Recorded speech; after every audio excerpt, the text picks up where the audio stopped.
வணக்கம். ஜூலை மாத ராசி பலன்கள். இந்த வரிசையில் நம்ம பார்க்குறதுக்கு முன்னாடி உங்களுடைய ராசிக்கான பலன்களையும் உங்களுடைய லக்னத்துக்கான பலன்களையும் சேர்த்து பார்த்துக்கோங்க. ஏன்னா அப்படி பார்க்கும்போது உங்களுக்கு இன்னும் கொஞ்சம் அக்யூரசி கிடைக்கும். ஏன்னா விதிப்பாதி மதிப்பாதி அப்படிங்கிறதுல கோச்சாரத்தின் அடிப்படையில் ராசியிலிருந்து மற்ற கிரகங்கள் எல்லாம் எப்படி இருக்குது அப்படின்னு பார்க்குறது ஒரு பக்கம்.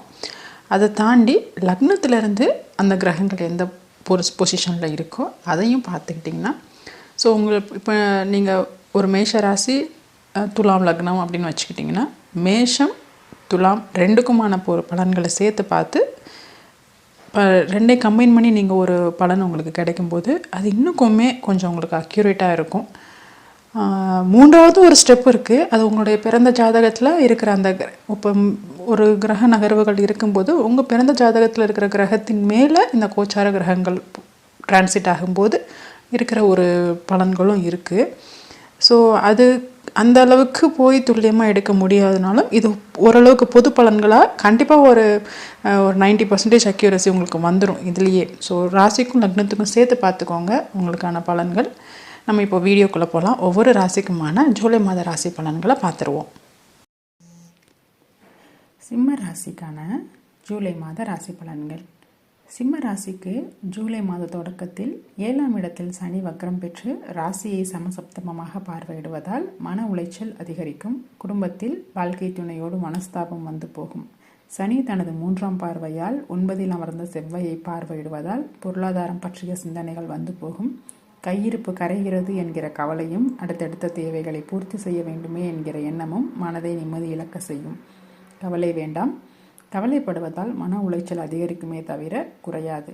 பாக்கியாதிபதியாகி செவ்வாய் ஜூலை 13ஆம் தேதி ஜீவனஸ்தானத்தில் குருவோடு சேர்ந்து குருமங்கள யோகத்தில் அமரப்போவதால் தொழிலில் சில திருப்பங்கள், அதனால் சில முன்னேற்றம் கூடும்.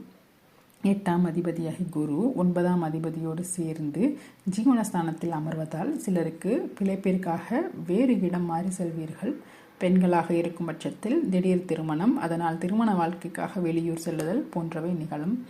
செவ்வாயின் சமசப்தம பார்வையும் வக்ரசனியின் 10ஆம் பார்வையும் சுகஸ்தானத்திற்கு கிடைப்பதால் உடல் நலனில் அதிக அக்கறை அவசியம். மனம் எதையாவது யோசித்து கொண்டும் முடிவுக்கு வராத விஷயங்களை பற்றி அசை போட்டு கொண்டும் இருப்பதால் மிகுந்த சோர்வுடன் இருப்பீர்கள். உடலுக்கும் மனத்திற்கும் ஓய்வு அவசியம். சிலருக்கு பூர்வீக சொத்தில் பிரச்சனைகள், குழந்தைக்காக மருத்துவ செலவுகள், கட்டிய வீட்டை புனரமைத்தல், வண்டி வாகனம் ரிப்பேர் செய்தல் அல்லது புதுப்பித்தல், தாயிற்கு மருத்துவ செலவுகள், தாயாரால் அல்லது தாயாரோடு கருத்து வேறுபாடு போன்றவை நடக்கும். 7ஆம் அதிபதி வக்ரம் பெறுவதால் வாழ்க்கை துணை பொருளாதார நெருக்கடியையோ வேலை அல்லது தொழிலில் அதிருப்தியையோ சந்திப்பார்கள். அதுவும் உங்களுக்கு சில சமயங்களில் வருத்தத்தை கொடுக்கும்.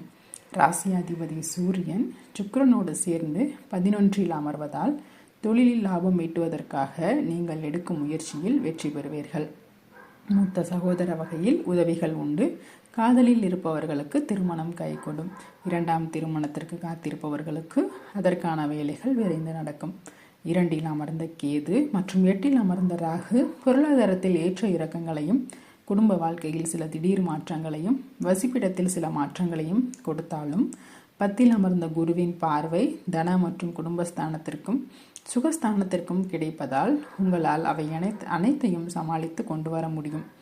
ராசிக்கு மட்டும் குரு பார்வை இல்லாத காரணத்தாலும் வக்ரசனி மற்றும் செவ்வாயின் 4ஆம் பார்வையை ஒரு சேர பெறுவதாலும் இந்த மாதம் மனதை அடக்கி ஒரு நிலைப்படுத்துவது மிகவும் அவசியம். அவ்வாறு செய்வதனால் மிகப்பெரிய பிரச்சனைகளிலிருந்து தப்பிக்கலாம். யோகா மற்றும் பிராணாயாமம் மேற்கொள்வது சிறந்தது. ஆன்மீக நாட்டத்தை அதிகரித்துக் கொள்வது ஆறுதலை கொடுப்பதாய் அமையும். மாணவர்கள் மேற்படிப்புக்காக வெளியூர் வெளிநாடு செல்ல நேரிடும். முயற்சிகளுக்கு நிச்சயம் வெற்றி காண முடியும். இல்லத்தரசிகள் கணவரையும் குழந்தைகளையும் பற்றிய கவலைகள், மனதின் நீண்ட நாள் இயக்கங்கள் நிறைவேறுவதற்காக மனம் அலைப்பாய்வதை நிறுத்தி சற்று ஓய்வு கொடுங்கள். வயதானவர்கள் உடல் நலனில் மிகுந்த அக்கறை எடுத்துக்கொள்ள வேண்டிய நேரம். பழைய நோய் பிரச்சனைகள் மீண்டும் தலை தூக்கினால் உடனடியாக மருத்துவ உதவி எடுப்பது நல்லது. மொத்தத்தில் சிம்மராசியினருக்கு இந்த மாதம் மனதை அடக்கினால் உங்கள் வாழ்க்கையில் அமைதியை கொண்டு வர முடியும். இதுபோல் ஒவ்வொரு ராசிக்குமான ஜூலை மாத ராசி பலன்கள் தனித்தனி வீடியோவாக அப்லோட் செய்யப்பட்டுள்ளது. மேலும் ராசி பலன்கள், மாத பலன்கள், பயிற்சி பலன்கள் ஒவ்வொரு மாதமும் பெறுவதற்கு சப்ஸ்கிரைப் செய்து கொள்ளுங்கள். அதிகமான நேரம் இதற்காக செலவழித்து நாங்கள் எழுதுவதால் மற்றும் வீடியோவாக மேற்கொள்வதாலும் நிறைய பேருக்கு பயன்படும் வகையில் இதை ஷேர் செய்வதும் உபயோகமாக இருக்கும். நன்றி.